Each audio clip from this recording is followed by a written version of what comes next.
स्वागत है दोस्तों, आप लोगों का फिर से आपके अपने चैनल में। तो आज हम बात करेंगे यहाँ पे सबसे इस एमए हिस्ट्री का यूनिट एमएचआई 107 भारतीय अर्थव्यवस्था का इतिहास आप लोगों का पेपर आने वाला है।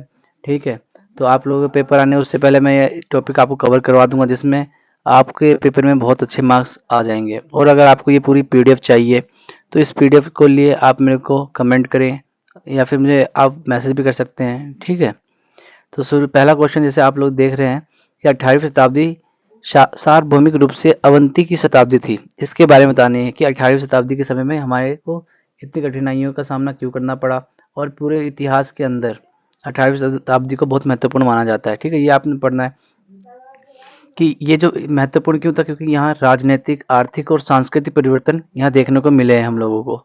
ठीक, फिर यहाँ देखा कि गिरावट देखते हैं कि यहाँ जो गिरावट का काल हमने देखा, गिरावट किस किस चीज़ों में गिरावट आई थी। तो पहला पॉइंट हमें देखने को मिलता है सबसे पहले कि यहाँ राजनीतिक परिवर्तन देखा हमने। ठीक है, राजनीतिक परिवर्तन के अंदर हमने देखा कि 18वीं सदी के दौरान कि जो कमज़ोर थे और इनको बहुत सारा जो कमज़ोर वर्ग था उनको सत्ता संघर्ष, कमज़ोर प्रशासन, ठीक है, इन सब का सामना करना पड़ता और बाहरी आक्रमण भी हुए थे। 18वीं शताब्दी के समय में बाहर के लोगों ने भी आक्रमण किया था। सबसे जैसे हमने 18वीं शताब्दी के दौरान हमें मुगल साम्राज्य का पतन के बारे में जानना है कि क्योंकि आप लोगों को सबको पता है कि जो औरंगजेब जो थे, औरंगजेब मुगलों के सबसे अंतिम शक्तिशाली बादशाह हुआ करते थे।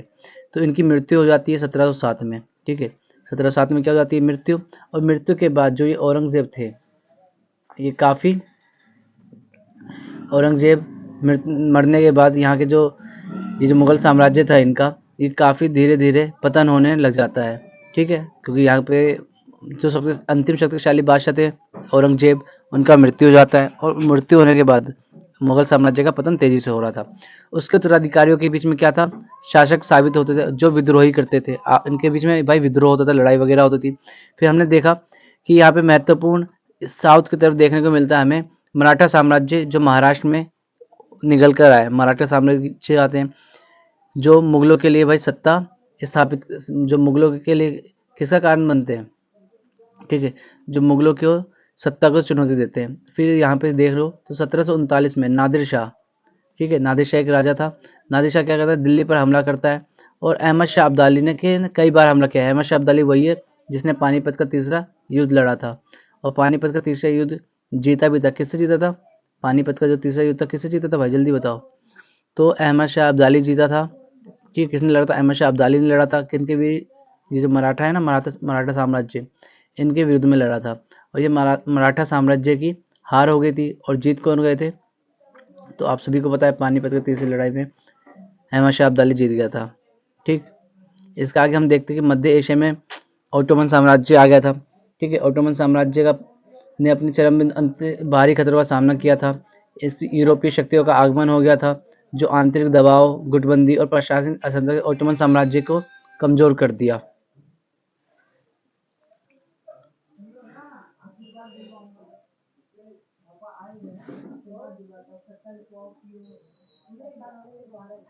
और उन्होंने अपनी क्या कर ली थी भाई? प्रशासनिक अक्षमता को, ये क्या हो गया? ठीक, ऑटोमन साम्राज्य का कमजोर कर दिया। सिंपल इतनी हमें इसमें लिखा जो मध्य एशिया में ऑटोमन साम्राज्य की उत्पत्ति हुई थी, लेकिन 18वीं शताब्दी के दौरान क्या हो गया? ऑटोमन साम्राज्य कमजोर पड़ गया। फिर चाइना में देखते हैं हम कि जो चिंग राजवंश था उसकी स्थापना हुई थी और फिर वहां पे हमें देखने को मिला चिंग राजवंश क्या हो गया था? ये साम्राज्य को कमजोर कर दिया था। किसने? क्षेत्रीय संघर्ष ने। वहां पे बाढ़ आ गया था। ठीक, वहां पे अकाल जैसी कई आपदाएं आ गई थी जिसके कारण जो किंग राजवंश था उसकी प्रशासनिक सामाजिक चुनौती हुआ और ये धीरे धीरे समाप्त हो गया। ये सारा काम हमें जो देखने को मिलता है 18वीं शताब्दी में देखने को मिला। फिर ये सब तो जो अभी हम पढ़ रहे थे ये सारा क्या राजनीतिक है। अब हमें महत्वपूर्ण पढ़ना है इसकी का आर्थिक।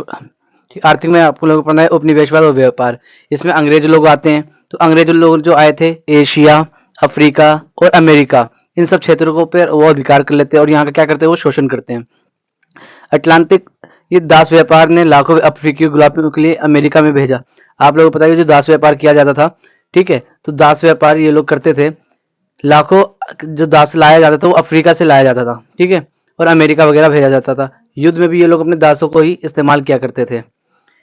उपनिवेश का आयात की जाने वाले, अब ये लोग व्यापार करते थे किस किस चीज का? पता है किस किस का? मसाले, ठीक है। ये लोग मसाले, रेशम और चाय, इन सभी का व्यापार क्या करते थे। ठीक। भारत में आर्थिक, और भारत में जब ये यूरोपीय कंपनी आई थी, जिसका क्या नाम था, भारत में जो आर्थिक दबाव देखने को मिलता है जिसका नाम था ब्रिटिश ईस्ट इंडिया कंपनी, इसने उद्योगों और किसानों का शोषण किया था।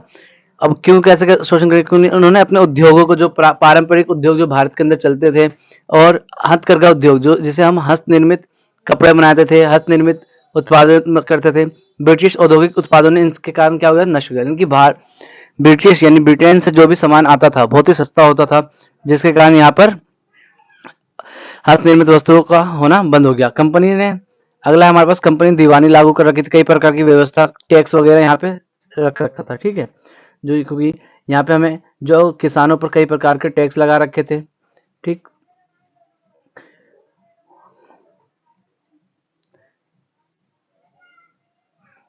अब देखें, हमें कृषि संकट, कृषि में कई प्रकार अकाल देखने को मिलता है, क्योंकि भारत और अन्य देशों में कृषि संकट बहुत गंभीर समस्या है, क्योंकि हमारा भारत आपको लोगों को पता ही है, कृषि समाज देश था, कृषि प्रधान था। बंगाल में अकाल पड़ता 1770 में, और ईस्ट इंडिया कंपनी के शोषणकारी नीतियों ने पर्यावरण आपदाओं और इस काल को और भी खतरनाक बना देता है। ठीक है, खतरनाक बना दिया, और ग्रामीण लोगों इलाकों में गरीबी चरम बिंदु पर थी। इसके परिणाम देखने को मिलते हैं कि इन आर्थिक व्यवहार से असमानता और व्यापक संकट को बढ़ावा दिया। ठीक है। अगला अगर देखने को मिलता है हमें कि भाई सामाजिक अस्थिरता और विद्रोह, कि समाज में अस्थिरता का समय आ जाता है, समाज के लोग इधर उधर विद्रोह करने लग जाते हैं, सामाजिक विद्रोह होता है, आंदोलन होता है। ठीक है, जिसने स्थापित व्यवस्थाओं को चुनौती दी। यूरोप में सामाजिक क्रांतियां देखने को मिली हमने। कौन कौन सी क्रांतियां थी, पहली थी फ्रांसीसी क्रांति और अमेरिकी क्रांति, इन दोनों के बारे में आपको लिखना है विस्तार से। फिर भारत में सामाजिक विद्रोह देखने को मिलता है, विद्रोह किसके, मराठा, सिख और जाट विद्रोह।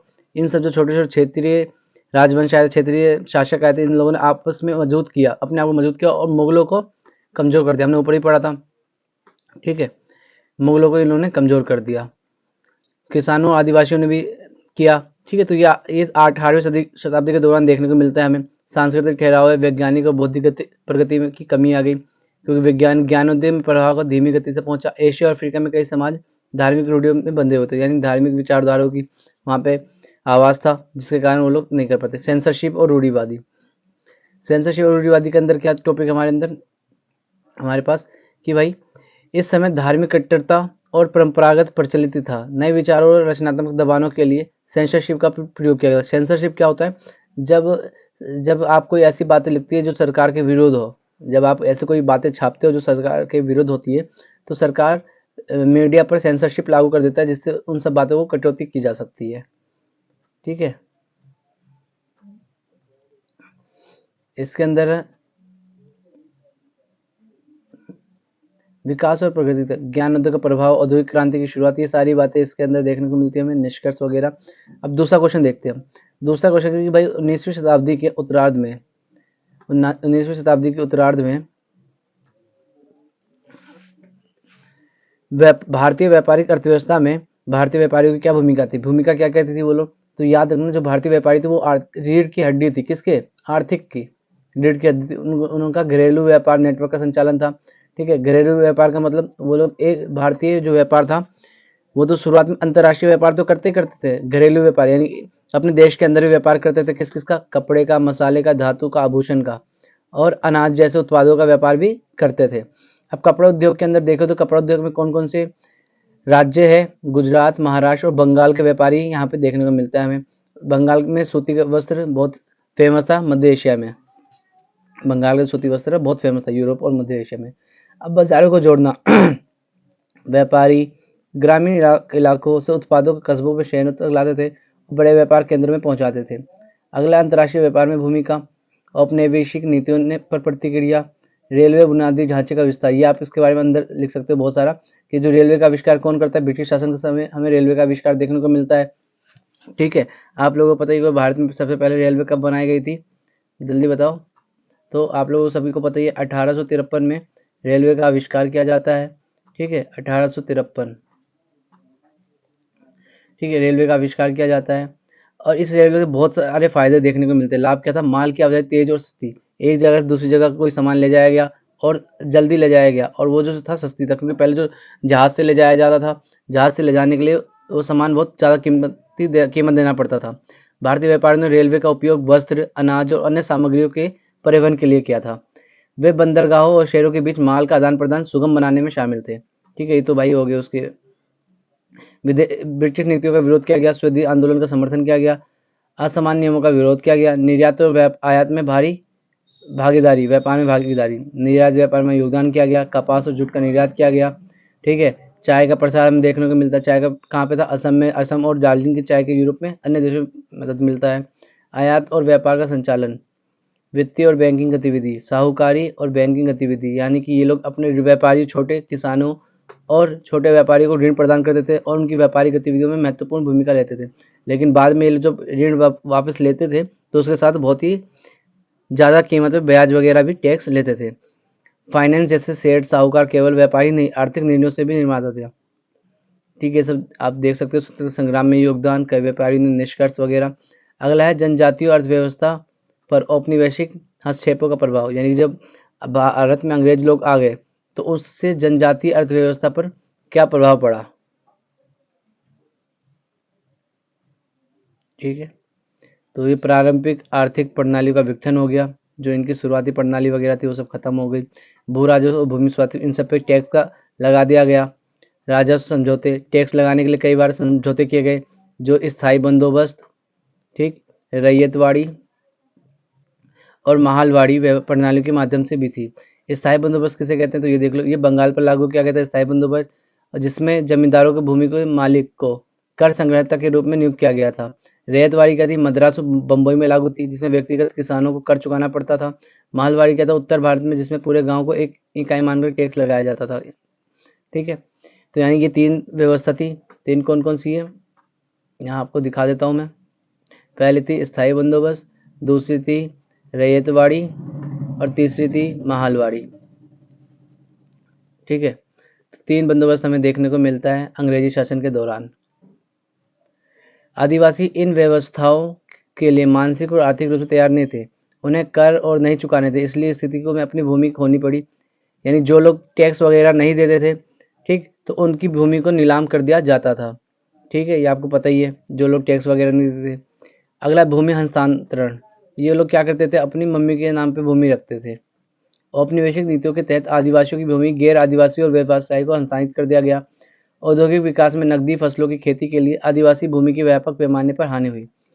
इसके कारण आदिवासी श्रमिकों भूमिहीन होकर बंधुआ मजदूर, यानी कि जिनके पास जमीन थी, अगर वो लोग टैक्स नहीं देते थे, उनकी जमीन को छीन लिया जाता था और उसी की जमीन पर उसी से खेती करवाई जाती थी। ठीक है, अगला है कृषि का व्यवसायीकरण। औपनिवेशिक नीतियों ने कृषि की व्यवस्था बदल दिया। पारंपरिक खाद्य फसलों को छोड़कर व्यवसायिक, यानी कि वो लोग वाणिज्यिक कृषि करने लग गए। विस्थापन किया गया। आदिवासियों को उनके पारंपरिक कृषि क्षेत्रों से हटा दिया गया और उनसे नील, कपास, चाय और कॉफी जैसे नकदी, यानी कि ऐसे फसलों को उगाया जाने के लिए बोला गया जिनसे ज़्यादा आमदनी होती थी और वो उन फसलों को ले जाकर यूरोप के देशों के बाज़ारों में बेचते थे।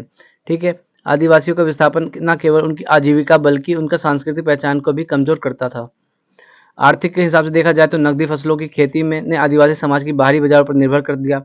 पारंपरिक आत्मनिर्भरता खेती को खत्म कर दिया। ठीक है, उनके आर्थिक शोषण और संसाधन का निष्कासन किया गया। ठीक है, अर्थव्यवस्था वनों, खनिज संसाधन और पारंपरिक आजीविका के अन्य संसाधन स्रोतों का आधारित था। ब्रिटिश ने इन सभी को संसाधनों पर बड़े पैमाने पर शोषण किया था। आप देख सकते हो भाई, वानिकी अधिनियम। अंग्रेजों ने 1885, 1878 और 1927 में वन अधिनियमों के जरिए जंगलों को आरक्षित और संरक्षित क्षेत्रों में बांट दिया। पारंपरिक वन उद्योग जैसे शिकार, लकड़ी का संग्रहण और झूम खेती पर प्रतिबंध लगा दिया गया। झूम खेती जैसे प्रथाओं को अवैध करार दिया गया कि भाई आप लोग झूम खेती ऐसी झूम खेती का मतलब होता था, जो खानाबदोश होते थे, चरवाहे होते थे, वो झूम झूम के खेती करते थे। मतलब एक जगह से दूसरी जगह घूम घूम कर खेती करते थे। और वो लोग जब किसी स्थान पर खेती करते थे, ठीक है, यहाँ पे मैं आपको समझाता हूँ एक बार अच्छे से। ठीक, जब वो लोग किसी स्थान पर खेती करते थे, मान लेते हैं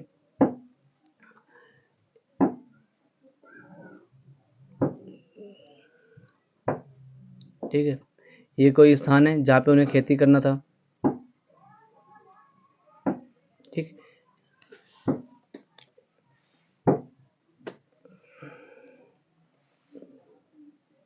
यहाँ कर लेता हूँ, ठीक है।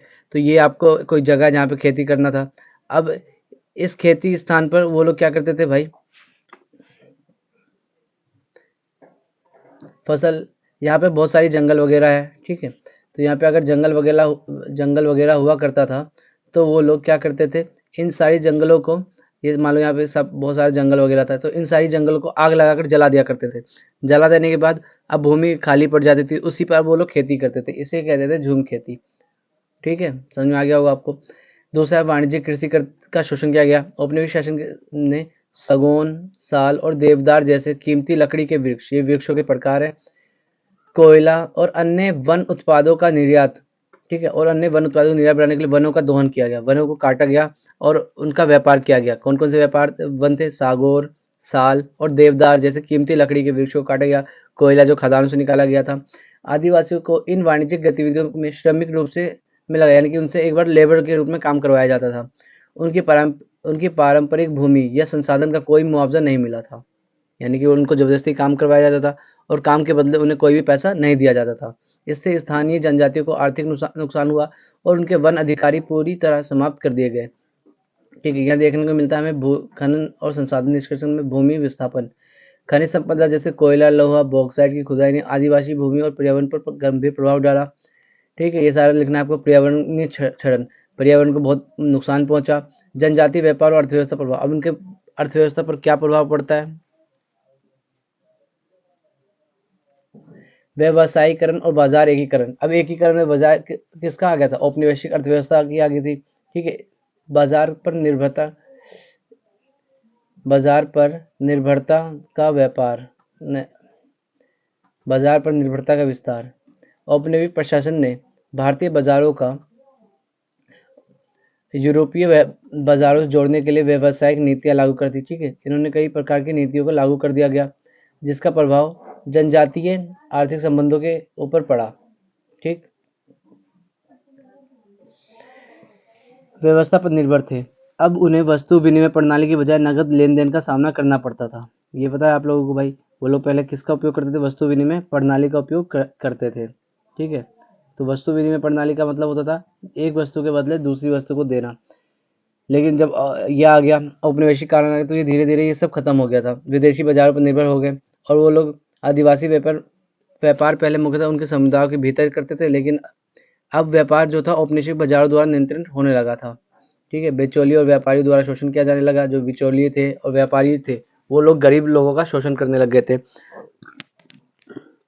आर्थिक रूप से हाशिए पर धकेलना, ठीक है। ये सब आपको भाई पढ़ लेना एक बार। प्रतिरोध और अनुकूलन, प्रतिरोध आंदोलन का विकास हुआ, ठीक है। ये संथाल विद्रोह है, ठीक। संथाल विद्रोह देखने को मिलता है हमें।